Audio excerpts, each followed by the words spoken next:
పరివర్తనలోనే పరలోకం. క్రీస్తునందు ప్రియులారా, యేసు పరివర్తనకు ఆహ్వానిస్తూ సఖ్యత అవసరాన్ని బోధించాడు.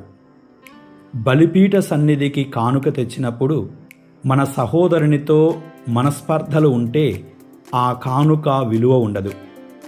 ఆ కానుకను పీఠము చెంతనే విడిచిపెట్టి మన సహోదరునితో సఖ్యపడాలి.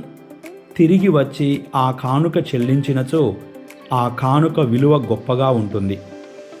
ప్రియులారా, పాప జీవితం విడిచిపెట్టడంలోనే పరివర్తన ఫలమైన పరలోక వాగ్దానం ఉన్నది. ఒక్కరోజే పరివర్తన చెంది ఆ తరువాత ఎలా జీవించినా పర్వాలేదు అనుకుంటే ఫలితం ఉండదు. పరివర్తన ప్రతిరోజు ఉండాలి, జీవితాంతం ఉండాలి. పాపమును త్యజించడం ఒక్కరోజుకు సంబంధించింది కాదు. ప్రియులారా, పొరుగువారితో సఖ్యతతో ప్రభు చెంతకు రావాలి.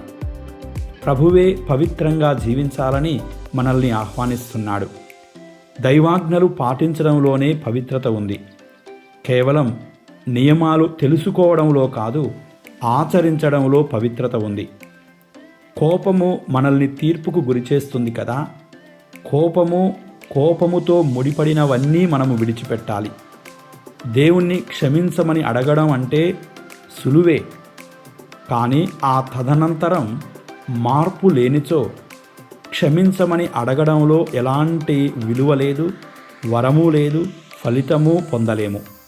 ప్రియులారా, పొరుగువారిని క్షమించమని అడగడం ఎంతో కష్టం.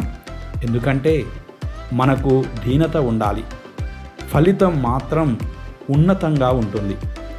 క్షమించడం దైవీకమైనది. సఖ్యత వలననే క్షమాపణలో దైవీక వరం పొందుతాము. ప్రియులారా, మరొకరిని అవమానించడం, బాధ పెట్టడం వలన మనకేం ప్రయోజనం? అంచేత పరివర్తనలోని పరలోక వరం పొందాలి అంటే ప్రియులారా, మనము మన ఇరుగు పొరుగు వారిని క్షమించాలి. ఇరుగు పొరుగు వారిని స్వీకరించాలి. ఇరుగు పొరుగు వారితో సఖ్యతతో ఉండాలి. అప్పుడే ప్రభు వాగ్దానం చేసిన నిత్య జీవం మనకు లభిస్తూ ఉంది. ఈరోజు మనందరం మన ఇరుగు పొరుగు వారితో సఖ్యతతో జీవిస్తున్నామా? ఆత్మ పరిశీలనం చేసుకుందాం. దేవుడు మిమ్ము దీవించి సంరక్షించి కాపాడునుగాక. ఆమేన్.